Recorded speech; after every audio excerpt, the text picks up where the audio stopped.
Independent Urdu کے ناظرین کو آداب۔ میں ہوں ہارون رشید، اور آج جس موضوع پر ہم بات کر رہے ہیں اس پر کافی کچھ عرصے سے بہت تیز بحث چل رہی ہے قومی سطح پر، اور وہ مسئلہ ہے کراچی، جس کو اب کچھ لوگ کچراچی بھی کہنے لگے ہیں، کہ وہاں سے کچرا اٹھانے کا مسئلہ اور یہ کیسے حل ہوگا اور کراچی صاف کیسے ہوگا۔ تو اس سلسلے میں جو وفاقی وزیر قانون اور انصاف ہیں فروغ نسیم صاحب، انہوں نے کل ایک تجویز یا اپنا ارادہ ظاہر کیا کہ آئین کے آرٹیکل 149 کے تحت وہ کراچی کا جو انتظامی کنٹرول ہے وہ لے کر اور یہ کام وفاقی حکومت کرے گی۔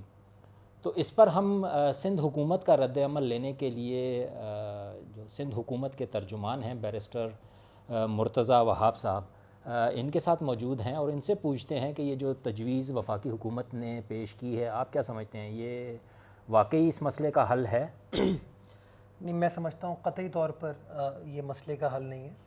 دیکھیے، جو مسائل کراچی کو درپیش ہیں اس میں جو اصل ایشو مجھے نظر آتا ہے وہ نیت کا ہے، اور مجھے فیڈرل گورنمنٹ کی وہ نیت نظر نہیں آتی کراچی کا مسائل حل کرنے کے لیے، اور جن لوگوں کے پاس ماضی میں پچھلے 40-45 سال کراچی کا مینڈیٹ رہا ہے ان کی بھی مجھے نیت نظر نہیں آتی۔ اور میں اپنے آرگیومنٹ کو ایکسپلین کروں گا، دو مثالیں ریسنٹ دے کے آپ کو۔ 2017 میں شاہد خاقان عباسی صاحب جب وزیر اعظم بنے تو ان کو ووٹ آف کانفیڈنس کے لیے ایم کیو ایم کے ووٹس درکار تھے۔ تقریباً 25 سیٹیں تھیں ایم کیو ایم کی اس زمانے میں، 25 سیٹوں کا سودا کیا گیا اور وہ ووٹ شاہد خاقان عباسی صاحب کو ملے۔ ڈیل کیا تھی؟ دو امپورٹنٹ پوائنٹس تھے۔ پہلا کہ کراچی کے جو سینسس کے فگرز ہیں اس کو آڈٹ کیا جائے گا، اور دوسرا یہ کہ میئر کے ایم سی کو کراچی کی انفراسٹرکچر کو امپروو کرنے کے لیے 25 بلین روپیز کا ایک ڈیولپمنٹ پیکج دیا جائے گا۔ 2017 میں وہ کمٹمنٹ ہوئی، اگریمنٹ غالباً ہوا تھا۔ آج ہم 2019 میں پہنچ گئے، نہ سینسس ہوا اور نہ وہ 25 بلین کا اماؤنٹ کراچی پہنچا۔ 2018 کا جب جنرل الیکشن ہوا تو جو پی ٹی آئی کا موقف تھا ایم کیو ایم کے بارے میں وہ سب کے سامنے ہے، اور ایم کیو ایم کا موقف پی ٹی آئی کے سامنے سب کو پتہ ہے۔ بٹ ایک میرج آف کنوینئنس ہوئی 25 جولائی 2018 کے بعد، جب اسی ایم کیو ایم نے جو کہ ماضی میں بڑے بڑے الزامات لگاتی تھی پی ٹی آئی کو، اور وہ پی ٹی آئی جو کہ ایم کیو ایم کو ہر چیز کا مورد الزام ٹھہراتی تھی، انہوں نے آپس میں ایک نکاح کیا جس کے تحت انہوں نے کہا کہ جی اب ہم مل کے کراچی کو بہتر بنائیں گے۔ 12 ماہ گزر گئے، کراچی شہر کے اندر ایک اچھی خبر وفاقی حکومت کی جانب سے نہیں آئی۔ میں وہ مہنگائی کی بات نہیں کرتا، انفلیشن کی، غربت کی بات نہیں کرتا۔ لیکن یہی المیہ لوگ یہی کہتے ہیں نا کہ کراچی کا پارٹی پالیٹکس، جسے ابھی تھوڑی دیر پہلے آپ پیٹی پالیٹکس بھی کہہ رہے ہیں، کہ ایک پارٹی مرکز میں ہے، ایک صوبے میں ہے، ایک بلدیات میں ہے، تو وہ تینوں کا آپس میں کوئی ربط ہی نہیں بن پا رہا۔ تو اس کا حل یہی نہیں ہے کہ وفاق بڑا بھائی ہونے کی وجہ سے آ کے بیٹھ کے اور وہ اس کو حل کرے؟ نہیں، میں کہتا ہوں وفاق بڑا بھائی نہیں، وفاق تو والد ہے۔ وفاق کو تو ماں کا کردار ادا کرنا ہے سب کی کفالت کرنے میں، بٹ انفارچونیٹلی وفاق اس طرح سے اپنا کردار ادا نہیں کرتا۔ اس کی میں اب دوسری مثال، جو وزیر اعظم پاکستان کا عمران خان صاحب کا اعلان تھا کہ کراچی کے انہوں نے 162 ارب روپے کا اعلان کیا کہ میں کراچی کو ڈیولپمنٹ پیکج دوں گا، بڑی پذیرائی ملی۔ ایم کیو ایم کے دوستوں نے، پی ٹی آئی کے دوستوں نے کہا یہ گیم چینجر ہوگا۔ آج کئی ماہ گزر گئے، وہ 162 ارب روپے کہیں ہوا میں بھی نظر نہیں آتے آپ کو۔ اگر آپ بجٹ بکس اٹھا کے دیکھتے ہیں، کیونکہ ریاست چلتی ہے بجٹ کے اوپر، تو بجٹ بکس میں کوئی 162 ارب روپے کی فگر نظر نہیں آتی۔ تو ایک لالی پاپ تھی جو کہ کراچی والوں کو انہوں نے دی، اور پھر وہ یو ٹرن لے کے چلے گئے۔ تو اب جب ان کے لیے ایک امبیرسنگ سچویشن ہو رہی تھی، کیونکہ بار بار سندھ گورنمنٹ اس بات کو آرٹیکولیٹ کر رہی تھی کہ جی جو 162 کا وعدہ کیا ہے آپ نے، وہ پلیز فوری طور پر آپ کراچی کو منتقل کیجئے، تو انہوں نے ایک نیا آرگیومنٹ ڈیولپ کیا۔ وہ آرگیومنٹ پہلے علی زیدی کے تھرو انہوں نے ایک پیراشوٹ انٹری صفائی کے لیے کی، اور آپ نے دیکھا کس طریقے سے وہ بیک فائر ہوئی۔ ایم کیو ایم ان کی شراکت اقتدار ہے، there was no coordination between Ali Zaidi and mayor K M C, وہ دونوں ایک دوسرے کے خلاف بات کر رہے ہیں۔ علی زیدی صاحب نے نالے صاف کرنے کا کام سٹارٹ کیا، جو کام کس کا تھا؟ میئر کے ایم سی کا تھا۔ میئر کے ایم سی اس بات کا بھی برملا اعتراف کرتے ہیں کہ 55 کروڑ روپے پچھلے سال سندھ گورنمنٹ نے مجھے نالے صاف کرنے کے لیے دیے ہیں۔ تو ہماری اس کے اندر کوئی شارٹ کمنگ نہیں تھی۔ شارٹ کمنگ کس کی تھی؟ کے ایم سی کی تھی۔ Parachute entry P T I مارتی، علی زیدی صاحب مارتے ہیں۔ نتیجہ کیا ہوا؟ آپ نے کچرا نالوں سے نکالا اور کراچی گرین بیلٹس پہ، کراچی کے پارکس پہ، فٹ پاتھس پہ پھینکنا شروع کر دیا۔ نتیجہ یہ ہوا گندگی میں اضافہ ہوا، وہ سسٹینیبل رہا نہیں۔ اور آج ایم کیو ایم کے دوست کھل کے اس چیز کے خلاف بات کریں، میئر کے ایم سی بھی اس کے خلاف بات کریں۔ تو اب وزیر اعظم کے لیے ایک کیش 22 سچویشن تھی۔ تو آپ کیا سمجھتے ہیں ہاں آپ کیا سمجھتے ہیں کہ اب مرکز چاہ رہا ہے کہ یہ 162 اگر انہوں نے دینے اگر ان کی جیب میں ہیں تو وہ خود خرچ کرنا چاہ رہی ہے؟ نہیں، میں سمجھتا ہوں 162 دینے کی نیت ہی نہیں ہے ان کی. 162 ارب روپے اللہ کرے میں اللہ تعالیٰ سے دعا گو ہوں کہ ان کو احساس ہو کہ پاکستان کا جو کمرشل سینٹر ہے, کمرشل ہب ہے, اس کے انفراسٹرکچر کو امپروو کرنے کے لیے پروونشل گورنمنٹ کا آپ کو ہاتھ بٹانا ہوگا.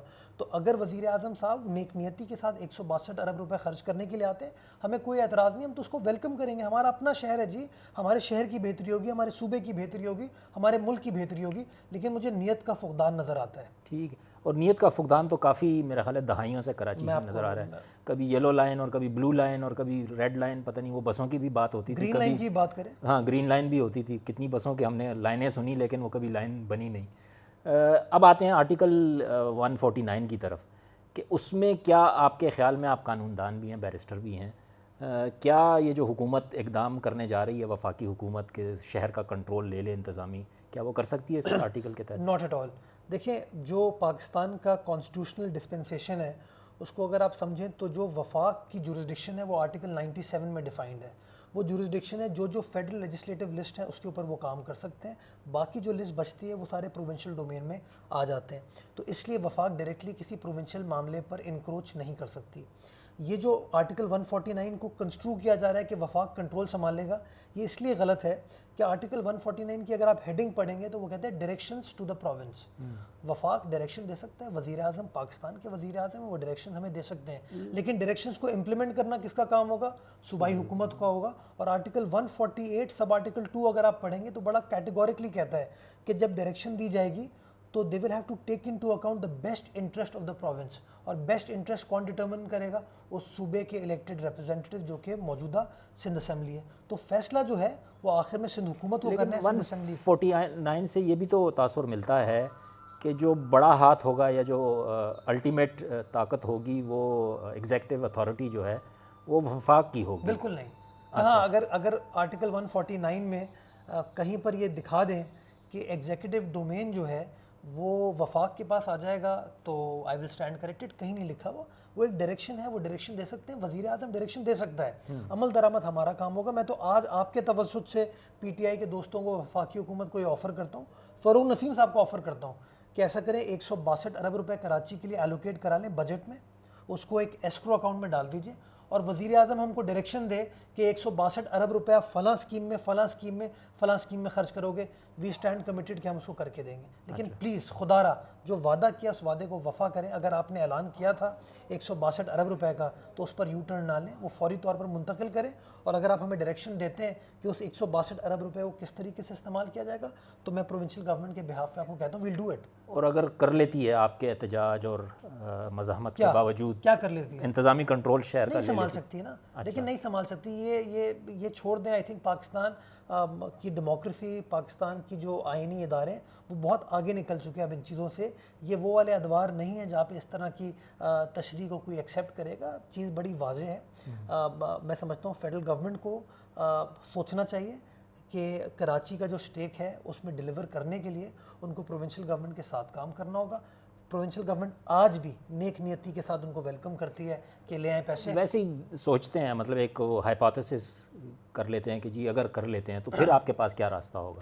ابھی تک کوئی وفاقی حکومت نے کام کیا جو ہم اس طرح کا سوچیں. جو حکومت صرف بات کرنے میں بلیو کرتی ہے اس کے کام کو چھوڑ دیں. میں سمجھتا ہوں پچھلے 12 ماہ پہ نظر ڈالیں تو اس حکومت نے کوئی کام کیا ہی نہیں ہے. یہ بات کرتے ہیں, یو ٹرن لے لیتے ہیں, بات کرتے ہیں, پیچھے ہٹ جاتے ہیں. تو مجھے تو ابھی میڈیا سے پتہ چلا ہے کہ شاید فاروق نسیم صاحب نے بھی اپنے اسٹیٹمنٹ کو ریکنسیڈر کیا اور کہا ہے کہ یہ گورنمنٹ کا پوائنٹ آف ویو نہیں, یہ میری ذاتی رائے تھی, تجویز ہے. تو میں سمجھتا ہوں فیڈرل گورنمنٹ کے اندر بھی ایک کیفیت ہے کچھ ایسپیکٹس کی.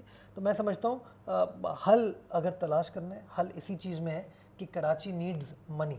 پروونشل گورنمنٹ اگر یہ تجویز نہیں قابل عمل ہوتی, اور پیپلز پارٹی کا اپنا بھی ہے جو 2008 میں پیپلز پارٹی نے پنجاب میں بھی گورنر رول لگا دیا تھا 2 ماہ کے لیے, تو کیا پھر بات اس طرف جاتی ہوئی نظر آ رہی ہے آپ کو؟ پھر اس سے کوئی اعتراض نہیں ہوگا؟ 2008 میں 18th کانسٹیٹیوشنل امینڈمنٹ نہیں ہوئی تھی. 18ویں آئینی ترمیم کے بعد جو طریقہ کار ہے گورنر رول نافذ کرنے کا وہ بڑا ڈیفیکلٹ ہے. اس کے بڑے اسٹرکٹ بینچ مارک رکھ دیے گئے ہیں, اور وہ بینچ مارک اس لیے رکھے گئے تھے کہ 2008 کا جو وہ ایکسپیرینس تھا وہ ایک پلیزنٹ ایکسپیرینس پاکستان کی جمہوریت کے لیے نہیں تھا. اس لیے جو اس وقت پولیٹیکل اسٹیک ہولڈرز تھے انہوں نے 2010 میں فیصلہ کیا کہ ان چیزوں کو سٹریم لائن کرنے کی ضرورت ہے, اور اس لیے 18ویں ترمیم کے اندر وہ تمام پیرامیٹرز کو سیٹ کر دیا گیا تھا. میں سمجھتا ہوں کہ وہ پیرامیٹرز والے حالات اس وقت نہیں ہیں.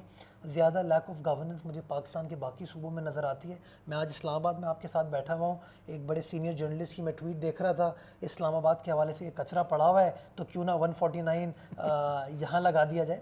تو میں سمجھتا ہوں کہ پولیٹیکل پوائنٹ سکورنگ, سیاسی بیانات کو اب سائڈ میں رکھیں, ڈیلیور کرنے کا وقت ہے. پروونشل گورنمنٹ کام کرنے کو تیار ہے. اگر وفاق صحیح معنوں میں انٹرسٹڈ ہے تو ہماری آفر موجود ہے, آئیے مل کر کام کیجیے. تو یہ کیسے, یہ جو کنفیوژن ہے یہ کیسے کلیئر ہوگی؟ کچھ لوگ ٹویٹس کا ذکر کیا ہے, کچھ لوگ یہ بھی تجویز کر رہے ہیں کہ جی ریفرینڈم کروا لیں کراچی میں, پتہ چل جائے گا کہ وہ وفاق سے چاہتے ہیں, صوبے سے چاہتے ہیں, یا جو بلدیاتی انتظامیہ ہے اس کے ہاتھ سے تبدیلی چاہتے ہیں. اس طرح کا کچھ ہو سکتا ہے؟ ایسی کوئی چیز نہ انڈر کنسیڈریشن ہے نہ وہ ہو سکتی ہے. میں سمجھتا ہوں کہ آئین پاکستان میں ہر چیز بڑا کیٹیگوریکلی واضح الفاظ میں لکھی ہے. اگر ہم رول آف لا میں بلیو کرتے ہیں, اگر ہم آئین کی سربلندی میں بلیو کرتے ہیں, then we must follow what is stated in the constitution. اور اگر ہم اپنے کانسٹیٹیوشنل پاتھ پہ رہیں گے تو میں سمجھتا ہوں کوئی اور چیز ہمیں روک نہیں سکتی اچھے کام کرنے سے.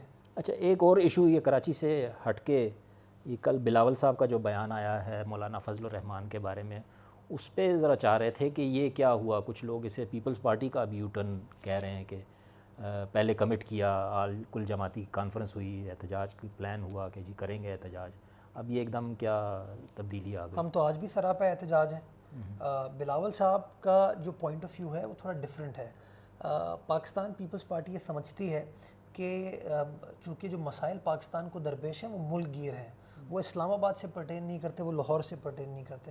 آپ کراچی تک خیبر ہر جگہ چلے جائیں, لوگوں کو مہنگائی کا, بے روزگاری کا, غربت کا, افلاس کا سامنا ہے. تو اس چیز کے لیے ایک میس موبلائزیشن موومنٹ کی ضرورت ہے. تو اگر مولانا صاحب اسلام آباد میں وہ چیز فوکس کریں, بلاول صاحب سارے ملک میں فوکس کر رہے ہیں, اور آپ دیکھ سکتے ہیں کہ نہیں تو دھرنا تو ایک ہی جگہ ہو سکتا ہے نا, یا تو پورے پاکستان میں. ہم تو لوگوں کو موبلائز کرنے کی بات کریں, ہم لوگوں کو بتانے کی کوشش کریں کس طریقے سے موجودہ تحریک انصاف. تو دھرنے پہ پہلے اتفاق نہیں ہوا تھا کل جماعتی کا؟ دیکھیں میں خود وہاں موجود نہیں تھا, اس لیے میرے لیے کامنٹ کرنا مناسب نہیں ہوگا. بٹ جو میں نے بلاول صاحب کا کل سٹیٹمنٹ سنا ہے, بلاول صاحب ان پرنسپل تو اس سے اگری کرتے ہیں کہ ہاں ہمیں احتجاج کرنے کی ضرورت ہے, لیکن طریقہ احتجاج سے وہ اختلاف کر رہے ہیں. وہ یہ کہتے ہیں کہ مولانا صاحب اسلام آباد پہ فوکس کریں, اسلام آباد میں وہ پروٹیسٹ کریں, میں ملک گیر احتجاج کروں گا, میں جگہ جگہ جاؤں گا, لوگوں کو اس کا یہ جو احتساب کا دباؤ ہے پیپلز پارٹی پہ جو عمل چل رہا ہے, اس سے تو کوئی تعلق نہیں ہے کہ دیکھیں میں سمجھتا ہوں کہ احتساب پیپلز پارٹی کا کب نہیں ہوا. ہم تو وہ حکومت ہے جو اپنی حکومت میں ہمارا احتساب ہوتا ہے, ہمارے وزرائے اعظم کو ہٹا دیا جاتا ہے, ہمارے وزراء کو ہٹا دیا جاتا ہے, حراست میں لے لیا جاتا ہے. تو جو لوگ یہ کہتے ہیں کہ ہم احتساب سے گھبرا گئے, میں اس بات سے اختلاف کروں گا. احتساب کا ماضی میں بھی ہم نے سامنے کیا, آج بھی ہم سامنا کر رہے ہیں اور انشاءاللہ کریں گے. ہم بھاگنے والوں سے نہیں ہیں. جو پاکستان کی پولیٹیکل رائٹس ہیں پاکستان کی عوام کے, جو ڈیموکریٹک کانسٹیٹیوشنل اکنامک رائٹس ہیں, جو ان کے ہیومن رائٹس ہیں, اس کے اوپر پیپلز پارٹی نے ماضی میں بھی اسٹرگل کیا ہے, آج بھی کری ہے, اور انشاءاللہ بلاول صاحب کی سربراہی میں مستقبل میں بھی کرتی رہے گی. بیرسٹر مرتضیٰ وہاب صاحب, انڈیپینڈنٹ اردو کے ساتھ بات کرنے کا بہت بہت شکریہ. بہت شکریہ آپ کا.